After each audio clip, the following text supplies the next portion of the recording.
कोई के सिफारिश बाबू कोई के सिफारिश बाबू नमवा लिखावले नमवा फारसी वाले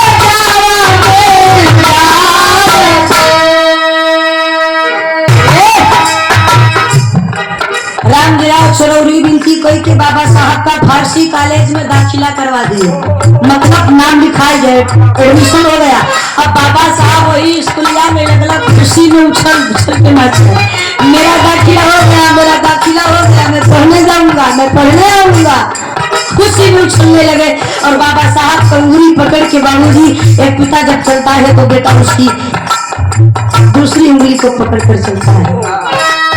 घर पर आए हैं ध्यान भी कॉलेज जाए के बाद बाबा साहब नहा धोकर के तैयार होकर के जो भी काफी किताब था उस समय क्या व्यवस्था रही होगी था या नहीं था, बाबा साहब ले करके कॉलेज के लिए चल दिए। बड़ी खुशी बा, जा भाई सबसे आगे बैठूंगा, मन लगा कर पढ़ूंगा। बाबा साहब इतने प्रसन्न है, उछलते हुए कूदते हुए पहुंच गए स्कूल में। लेकिन जब जा करके सबसे आगे बैठे हैं बाबू, अगवा बैठलन कई बरसतिया वालन को कुछ लड़का अछुतवा आया है, अछुतवा आया है, अरे चमार है, वे चमार है, शूद्र है, पहले बाहर निकाल करके पूरा विद्यालय पूरा कमरा अपवित्र कर दिया। बाबा साहब को पकड़ करके बाबू मारते हुए ले गए, गेट के बाहर फेंक दिए। बाबा साहब के हाथ में चोट लगी, आंख से आंसू निकल रहा है। अब पहला दिन बा, पहला दिन है, आंख से आंसू मिट्टी को झाड़ते हुए बाबा साहब उठे। तब तक अध्यापक भी आकर के बोला पढ़ना है तो यहीं से पढ़ो, कमरे के बाहर से वरना जा सकते हो। लेकिन बाबा साहब के अंदर वही उमंग, वही जोश, नहीं मैं पढ़ूंगा, चोट भी लगी है लेकिन इनकी धुन तब मैं पढ़ूंगा। बाबा साहब लड़कन के पीछे बैठे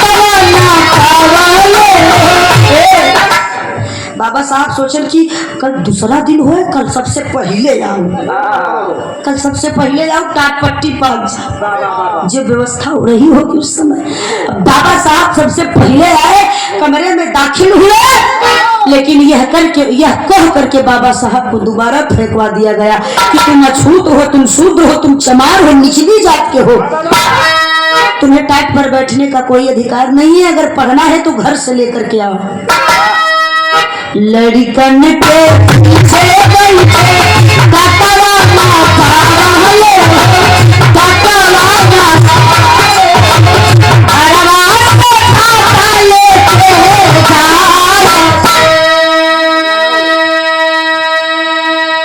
अच्छा आप लोग सोचिए बाबा साहब के दिल पर क्या गुजरती रही होगी जब बाबा साहब के मुंह पे चमार बोला जाता था, शूद्र बोला जाता था, अछूतवा बोला जाता था और खेत दिया जाता था, मान अपमान सहना पड़ता था।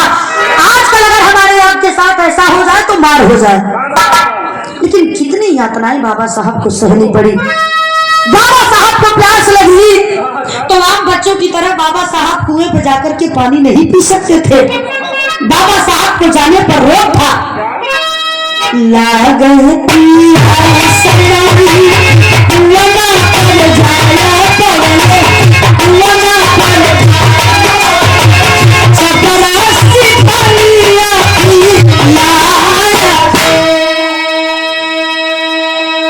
बाबा साहब को प्यास लगती बाबू, तो बाबा साहब को जो कुएं का वो होता है,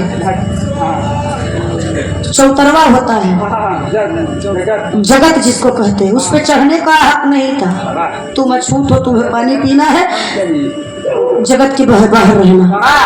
बाबा साहब का जुरी हिया बा तो चपरासी का लोटा का पानी है लंदन में, तब बाबा की प्यास बुझती। लेकिन बाबा साहब हिम्मत नहीं हारे, बरजतिया आगे बैठे, बाबा साहब गेट के बोहरे में बैठे। लेकिन अगर कोई सवाल फंसता था तो अगवा वाले बेचारे आखिर में उनके जैसे कि भक्ति में लीन हुई जाए। लेकिन बाबा साहब वही गेटवा के बहरे वाला लड़का तुरंत हाथ उठा के जवाब दे। मास्टर अध्यापक भी दंग रह जाते थे, अरे यार ये पीछे बैठकर पढ़ता है, गेट के बाहर पढ़ता है और इसको कुछ समझाते भी नहीं है, लेकिन बड़े तड़ाके से जवाब देता है। बाबा साहब के ही धुनता हम पढ़ब तो पढ़ब, और जब हम किसी चीज के लिए संकल्प लेते हैं तो पूरी कायनात हमारे उस संकल्प को, उस मंजिल को पाने में लग जाती है। वही बाबा साहब के साथ हुआ। बाबा साहब मेहनत करना जारी कर दिए, दिल दिमाग से पढ़ना शुरू कर दिए। कहना पड़ा मास्टर क्या,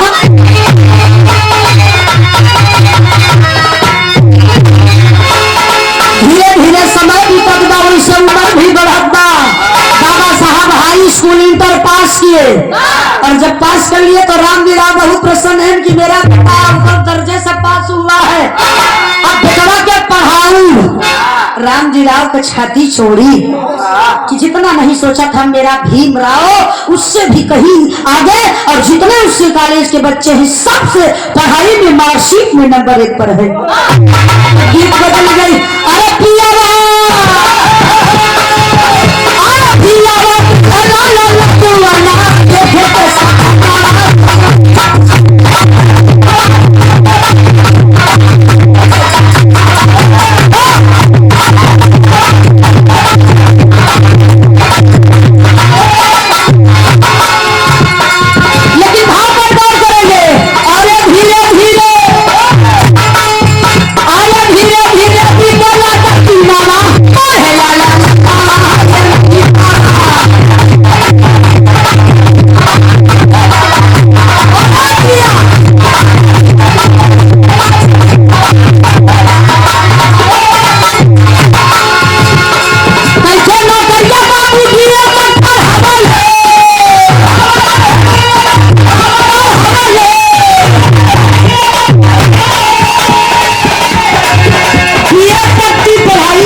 अमेरिका जाने की तैयारी करते हैं।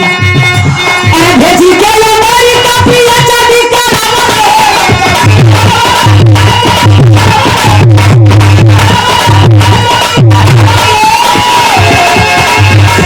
मेहनत और कई संघर्ष से बाबा साहब ने पढ़ाई को जारी रखा, और मेहनत कभी गाली नहीं दिलाती बाबूजी।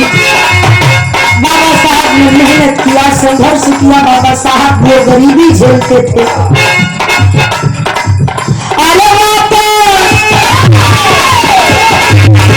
अमेरिका में पीएचडी की पढ़ाई पूरी हुई, डिग्री मिली। बाबा साहब के दिल में खुशी हुई कि मैं पास हो गया, क्यों ना वतन चल करके अपने बाबूजी से, परिवार से मिल लिया जाए, उसके बाद आगे की पढ़ाई जारी रखूंगा। वहां से वापस आ रहे हैं, अरे वापस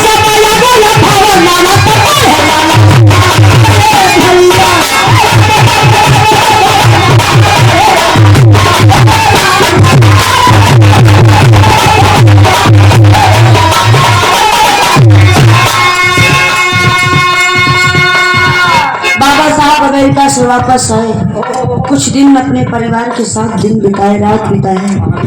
एक दिन रामजी राव की आंख में आंसू, दोपहर का वक्त है। भीमराव कहे, पिताजी आपकी आंख में आंसू क्यों है? अब तो मैं पीएचडी भी फाइनल कर चुका हूँ, मार्कशीट भी आ गई है। तो रामजी राव हथवा जोड़ के कहा, भीमराव बीतल कुछ दिन बाबू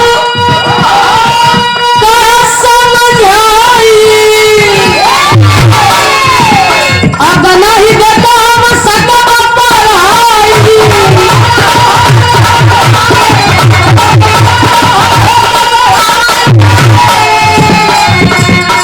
अब मेरी इन हड्डियों में उतना दम नहीं है मेरे बेटे, मेरे लाल की मैं पढ़ा सकूं, अब नहीं पढ़ा पाऊंगा। बाबा साहब कहे, आप रोते क्यों हैं पिताजी? ये खबर पहुंची किसके पास? बड़ौदा नरेश। लेकिन बाबा साहब की जो छवि थी, जो जिज्ञासा थी, अब बाबा साहब पीएचडी फाइनल कर लिए, वो भी अमेरिका से अव्वल दर्जे पर। बड़ौदा मैंने चर्चा सुने, कहे कि मैं उस बालक से मिलना चाहता हूँ। मुलाकात हुई, और जब मुलाकात हुई तो बड़ौदा नरेश ने कहा कि आप अपनी पढ़ाई जारी रखिए, जितना खर्चा आएगा मैं दूंगा, मैं अदा करूंगा। बस आप उनकी प्रतिभा को देख करके बड़ौदा नरेश ने पैसे की परवाह नहीं किया, कहा कि आप जाइए, आप लंदन जाइए, दोबारा पढ़ाई स्टार्ट करिए, खर्चा मैं उठाऊंगा। राम जी राव का किया गया सु कुछ लो बाबा साहब कहे पिताजी रहिए मत, व्यवस्था हो गई है आपके आशीर्वाद से। अरे बाबा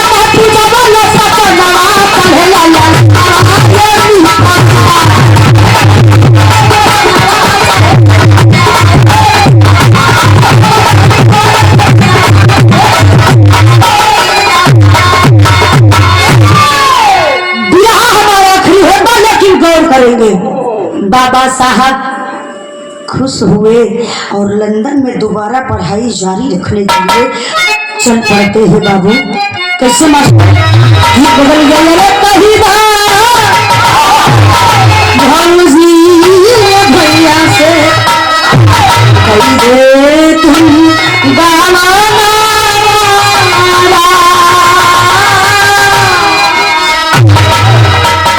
भाव पर गौर करेंगे।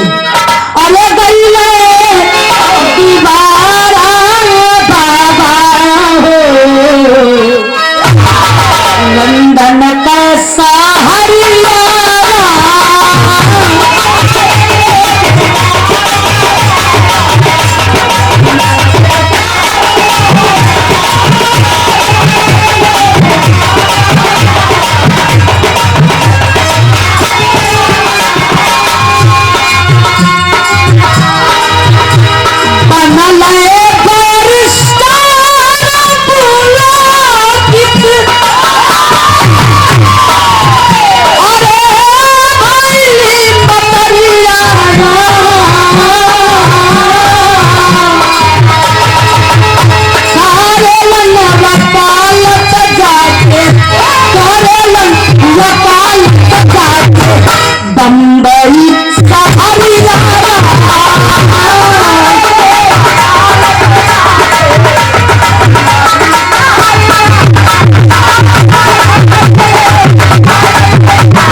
अम्बेडकर साहब लंदन गए बाबू, वकालत की, बैरिस्टर बने,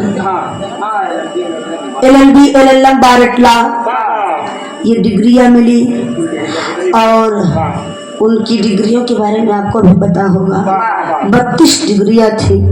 अब जिसके पास बताइए 32 डिग्री हो, 8 साल की पढ़ाई वो 2 साल, 8 साल का कोर्स बाबा साहब 2 साल में कर देते थे। ऐसे महापुरुष थे वो। और आजकल जो हमारी आपकी पढ़ाई है वो कोर्स बड़ा लंबा, 8 साल बाद 15 साल लग गया न वो क्षमता है लेकिन अब वो इतनी फिसलती है फिर भी नहीं है। वो समय और इस समय में क्या फर्क है। लेकिन बाबा साहब बैरिस्टर बने, और जब बैरिस्टर बने घर वाले सुने तो प्रफुल्लित हुए, राम जी राव खुश हुए। लेकिन बाबा साहब का बड़ा दुर्भाग्य था, जब वो 5 वर्ष के हुए थे तभी उनकी माता का निधन हो गया था। उनका पालन पोषण उनकी बुआ ने किया था, जो अपाहिज थी, नाम मीराबाई था। माँ की तरह ममता दिया, प्यार दिया। जब परिवार सुना कि बेटा बैरिस्टर बन गया तो राम जी राव कहे बेटा लंदन से वापस अपने वतन आ जा, घर आजा बेटा, देखने का मन कर रहा है। बाबा साहब कहे नहीं पिताजी मैं अभी नहीं आऊंगा, अब मैं सोच रहा हूँ कि कुछ, अब तो मैं बैरिस्टर भी हो गया हूँ, कुछ अपने बलबूते पर कमाऊं। और आपका सहयोग करूं। धन्य थे बाबा साहब और उनके विचार। बाबा साहब चले गए महाराष्ट्र यानी बम्बई। बम्बई में जाकर के वकालत करना शुरू कर दिए और जब वकालत करने लगे बाबू तो यही जाति और धर्म पर झगड़ा कराने वाले, यही बड़ी जात वाले ये कह करके उनके पास कोई मुकदमा नहीं आने देते थे। अरे वो तो चमार है, वो तो अछूत है, उसके पास क्या बुद्धि है। अरे न भले पढ़ा लिखा है लेकिन हमारे सबका बुद्धि फर्क बाकी। हम पचे जवन मसला 1 घंटा 2 घंटा 1 दिन रात लागे, हम पचे 2 घंटा में सुलझाई देबू। चमरा का सुलझाए, अछूतला का सुलझाए। अरे फलना इतना उच्च कोटि में जन्म बाबा तो करे लगे जाबा। बाबा साहब कभी कभी सुन भी जाते थे तो कलेजे पे हाथ रखते थे। समय है, मैं समय और इस भारत के भविष्य को बदल कर रख दूंगा। धन्य थे बाबा साहब। ए भैया, लेकिन अंग्रेज भी शासन प्रशासन कर रहे थे। अंग्रेज हमारे वतन को कंगाल बना रहे थे। एक तरफ मनवादी व्यवस्थाएं थी तो एक तरफ अंग्रेजों की गुलामी थी। पढ़ने का कोई हक अधिकार नहीं था और बहन बेटियों को उस समय में स्तन यानी शरीर भी ढकने का अधिकार नहीं था। इतिहास पढ़िएगा जो पढ़े लिखे हैं, कोई तो पढ़े भी होंगे भाई, विद्वान है आप सब। वो इतिहास पढ़िएगा। उस जमाने में बहन बेटियों को अपने हाथ से स्तन काटने पड़ जाते थे अपने बाप और भाई की जान बचाने के लिए। वो समझ क्या रहा होगा कि एक की बेटी सारे बाजार उसको नंगी कर दिया जाता था और समाज देखता था। लेकिन उस विचार को बदलने वाले दुर्गा माई, काली माई, सरस्वती माई, देवी रही और चाहती तो बस गदौरी ऐसे कह देती तो सब भस्म हो जाती।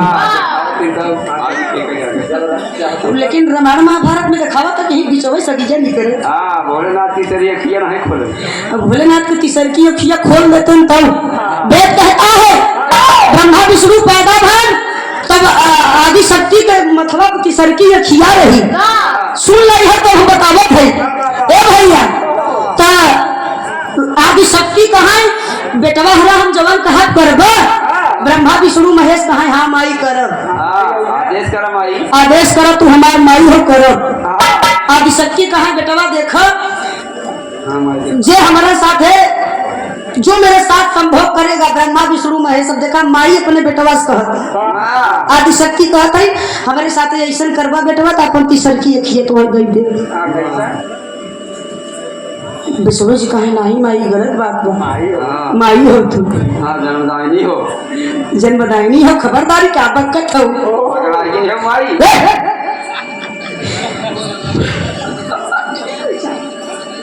विष्णु जी 6 कदम पीछे गए। ब्रह्मा का नंबर आ गया। आदि शक्ति कहा कस बेटवा तो हर का विचार तो हर मन का कहता। ब्रह्मा जी कहे नहीं माँ गड़बड़ कहा बा। भोलेनाथ का नंबर है। भोलेनाथ कहा माई तू जैसे कह तुम्हारी इच्छा अनुसार हम चलब लेकिन हमार शर्त बा पहले तू अपन तीसर की अखिया हमके दे दे तब करे बाद जहाँ ले चलबू जहाँ हमें सोबू सो जा। आदि शक्ति कहा वचन दे था कहा ये थे माई तो पहले अखिया दे तब का हम काम करी। कहीं ठीक बा। आदि शक्ति ने अपना तीसरा नेत्र भोलेनाथ के माथे पर दे दिया। जब तीसर की अखिया भोलेनाथ को मिली कहा तब माई माई कहा बेटा तू आधा करे है चला चलो। तब भोलेनाथ तीसरा नेत्र खोले आदि शक्ति भस्म हो गई। ये वेद कहता है। लेकिन अगर वह तीसर की अखिया भोलेनाथ खोल रहे होते तो कहा करे इतना अत्याचार हवा हो। लेकिन बाबूजी आज इतनी यातनाओं को देख रहे हैं बाबा साहब से बर्दाश्त नहीं हुआ। अपनी वकालत की नौकरी को छोड़ करके हाथ में तिरंगा झंडा उठा लिया, आंदोलन करना शुरू कर दिए। तहब्बत कराई लगा भैया।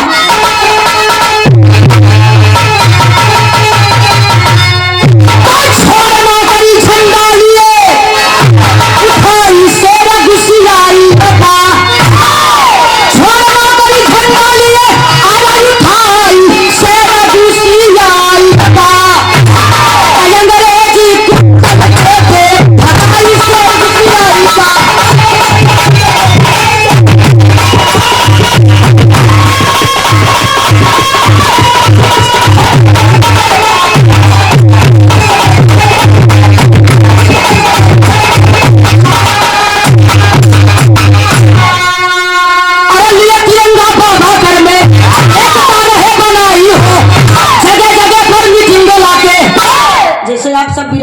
बैठा है एक होई के। ठीक इस तरह से बाबा साहब और क्रांतिकारी मिल करके मीटिंग करते थे, मसाल जला करके बाबूजी रात की अंधेरी रात में जगह जगह पर मीटिंग बुलाते, क्रांति मसाल जलाई हो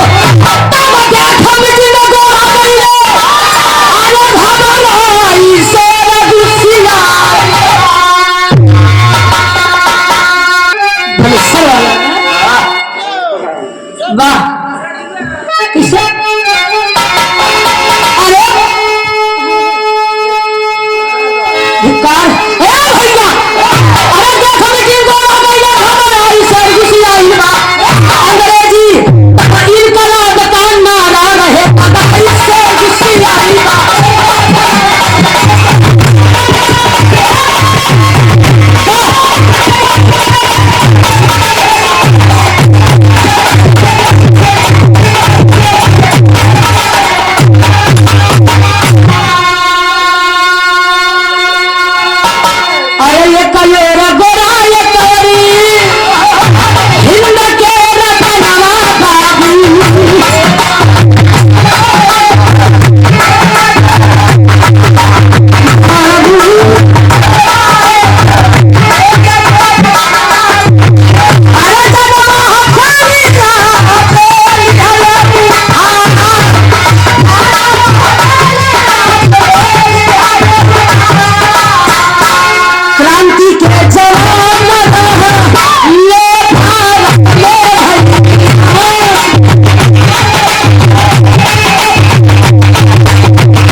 जलियांवाला बाग का हादसा कभी भुलाएगा?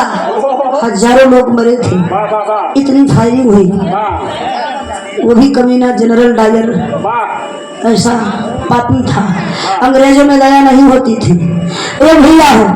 लेकिन उस हादसे के बाद तो हिंदुस्तानियों को झकझोर करके रख दिया, लेकिन बाबा साहब ने हार नहीं माना और मीटिंग को आंदोलन को देख करके अंग्रेज भी घबरा गए कि लगता है भारत से हमारे पतन कभी ना गया, भारत छोड़ना पड़ेगा। लंदन में महात्मा गांधी और इनके साथ कुछ नेता, नाम न ले, कुछ नेता भी लंदन गए तो अंग्रेज ने कहा मैं आपके भारत को छोड़ूंगा, छोड़ने के लिए तैयार हूँ। आप बताइए मेरे भारत छोड़ने के बाद आप भारत को कैसे चलाएंगे? महात्मा गांधी कहा आप छोड़ा हम चलाएंगे। अंग्रेज कहा नो नो नो, मुझे प्रारूप दो, मुझे दस्तावेज दो कि हमारे छोड़ने के बाद क्या विधि विधान से क्या तरीका होगा, हमारे तरीके से चलाओगे या फिर आपका जो तरीका होगा क्या तरीका होगा। अगर हम कहूँ चूनी वाले मतलब कि विद्वान व्यक्ति, लेकिन कोई किसी का दिमाग नहीं काम कर रहा है, सब पढ़े लिखे अप टू डेट गए थे लंदन में अंग्रेज से बात करने, तो अंग्रेज बोला कि ये रहने दीजिए, ज्यादा माथा अपना खराब मत करिए, एक व्यक्ति है जो कर सकता है, वो हमारे यहाँ पढ़ा है, B.R. अम्बेडकर।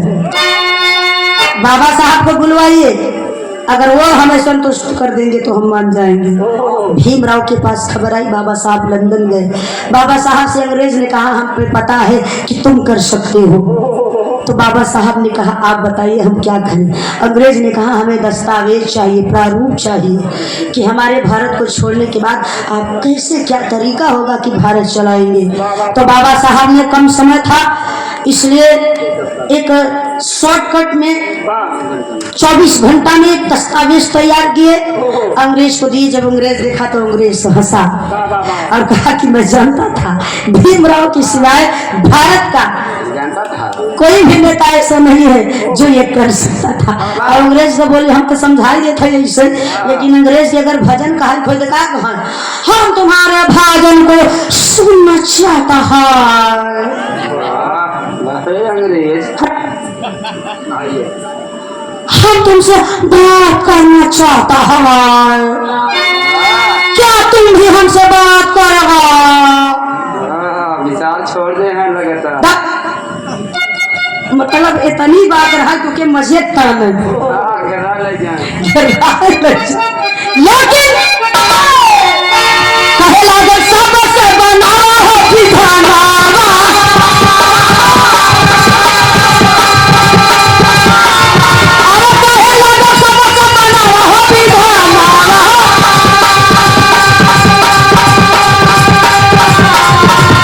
छोड़ के बराबर भारत लंदन में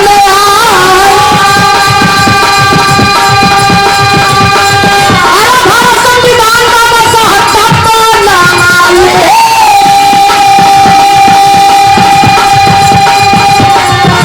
दस्तावेज दिया जंगल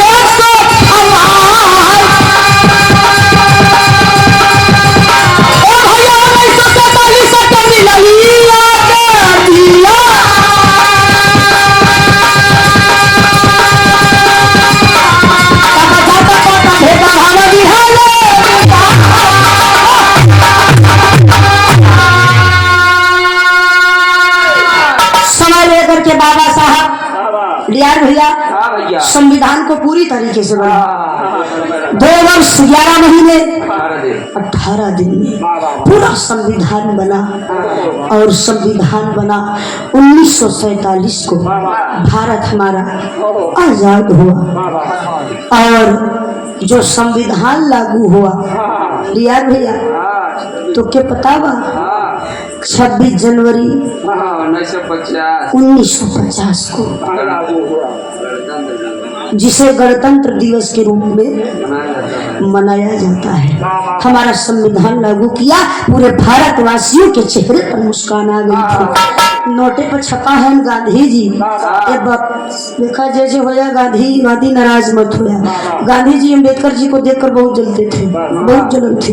खैर छोड़ दे, ज्यादा कहा तो भाई भाग आवे लगभग। ए भाई समय याद कर तू। सही कहा भैया, वो जमाना कैसा रहा हो जिन्होंने मतलब कि श्मशान में और कुछ उनकी लाइफ में ज्यादा फर्क नहीं था। जो यातनाएं वो झेल रहे थे, आजकल तो किसी का बच्चा नहीं झेल पाएगा। अब बाबा साहब का बेटा मर गया था। बाबा साहब के बेटे की लाश घर में पड़ी थी, लेकिन बाबा साहब अपना कोट और पैंट और अपनी टाई को सही करके लंदन जाने की तैयारी कर रहे थे। बाबा साहब का भाई बोला, अरे भीमराव पागल हो गया है, तेरा बेटा है, गैर दुश्मन नहीं है, तेरे औलाद की लाश आंगन में पड़ी है, कम से कम इसको एक कफन दे दे, इसका अंतिम संस्कार तो कर दे। मेरे भाई तेरा लाल है, अगर ये इसका अंतिम संस्कार नहीं कर पाया तो दुनिया क्या कहेगी। बाबा साहब ने कहा, मेरा एक बेटा मरा है, एक बेटे को अंतिम संस्कार करने के लिए रुक जाऊंगा। मेरा एक बेटा मरा है, यदि मैं लंदन नहीं पहुंचा तो मेरे लाखों करोड़ों बेटे का अधिकार छीन लिया जाएगा, लाखों करोड़ों बेटों के अधिकार को मार दिया जाएगा। बाबा साहब आंख में आंसू लेकर के रोते हुए अपने बेटे के चेहरे को देख करके लंदन की मीटिंग में गए थे। बताइए, और आजकल का नेता पहले नेता हो तो पहले अपन बनावे, तब देखी ही बाद में फिर चुनाव आए, हमार माई हो, हमार भौजी हो, चाची हो, बहन हो, लई गोड़े पड़ी है, बाकी लड़े नानी लड़ी, लेकिन बाबूजी सब भूल जाते हैं। अंतिम और आखिरी लाइन में कहना है क्या,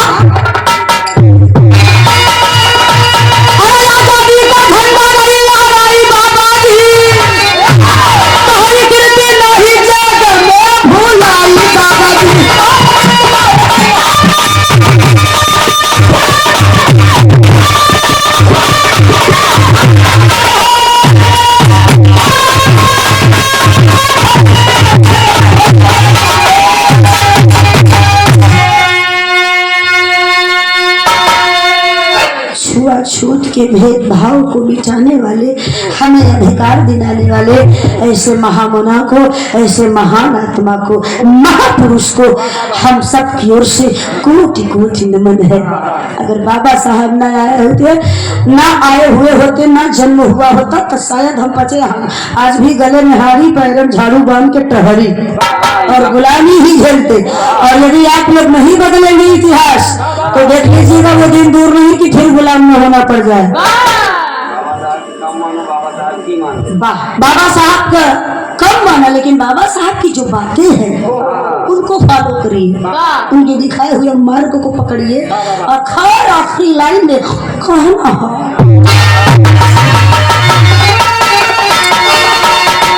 जय जखान गुरु जहतूले